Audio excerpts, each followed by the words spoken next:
Hey, welcome back to the Chainsaw Canuck. So today, I've got the homelite Vi922 that's going to get some TLC. Got some nice Lipton iced tea. Beer would be better, but whatever, it's Monday. So anyways, yesterday I did pull the muffler off this thing, just to look at the piston. And everything in there.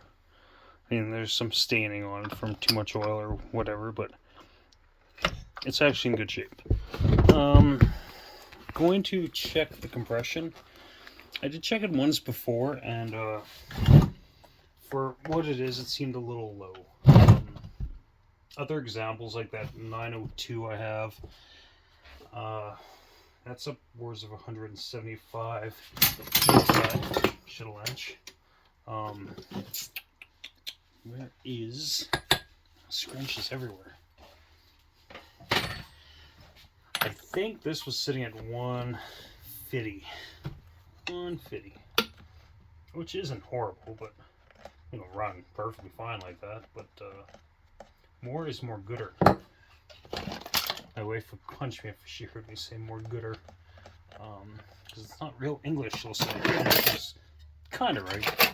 Gooder's technically a word though, but we won't get into that because my wife will come down here and punch me. But anyways, if I can find my compression tester, let's get a reading on this bad boy.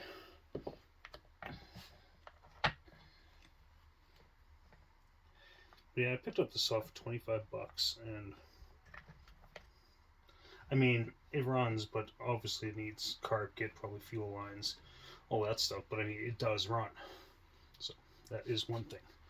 Okay, let's do a compression test. Give it 10 pulls like I normally do.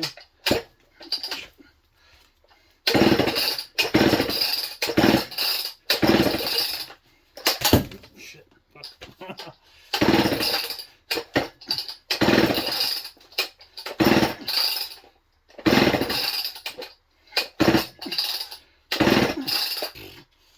That was a bit of a clusterfuck.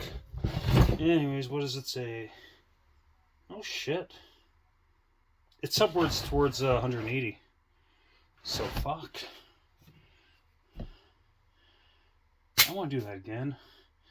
Maybe I didn't have this reset for something else.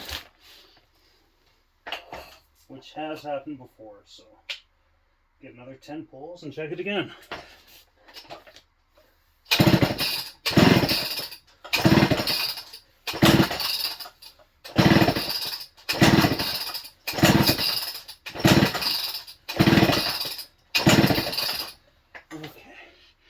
And again, just under 180. So, I was going to put new rings in this because I thought for some reason the compression was lower, but no, I'm just going to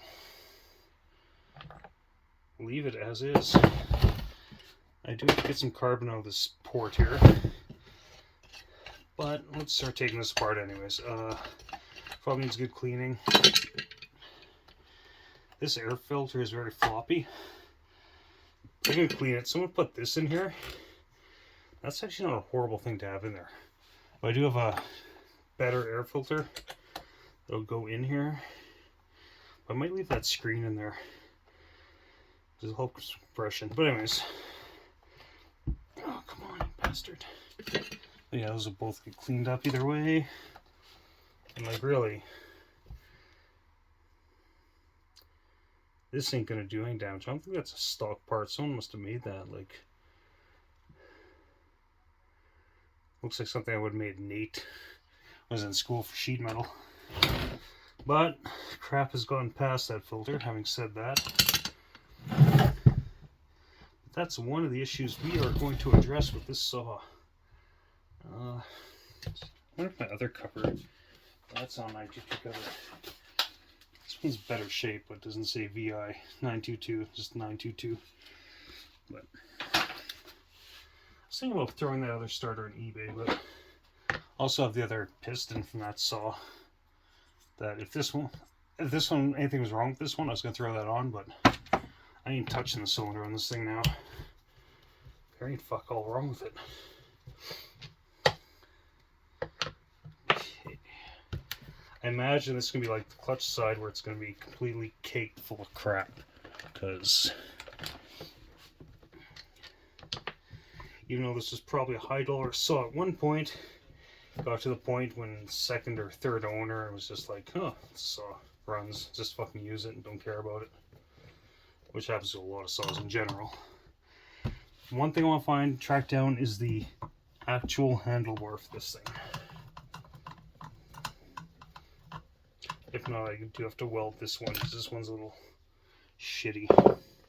Okay. So we have a very, very dirty inside. Yeah, it's fucking filthy too.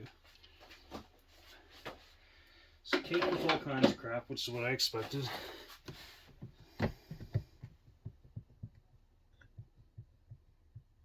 Why is that loose? That's not right.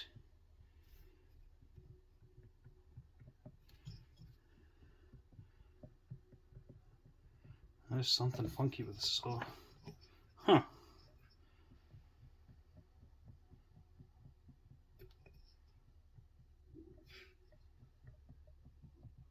That might need bearings. In fact, I'm sure it needs bearings. That's see the play in there?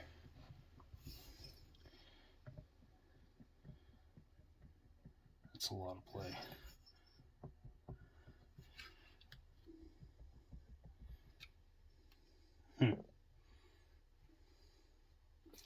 Interesting. I'm gonna turn this off now and bring you guys back. I gotta do some other stuff here. See you in a bit. Bye. So YouTube, I paused you guys. So it felt like the crank bearings were loose, but they're fine. What happened was this bolt was missing, and this bolt was missing. So this whole plate was loose. These were loosened off. Where this goes into the crankcase, it was actually broken off a little ways, so I actually put a longer bolt in. Thankfully, the threads run right through, so it's nice and tight, so I managed to save that. But yeah, that was it was a bit of a concern for a bit, but now it's going to be fine, which is good. Because it'd be hard to find a new crankcase for this, and plus that'd be a shitty swap.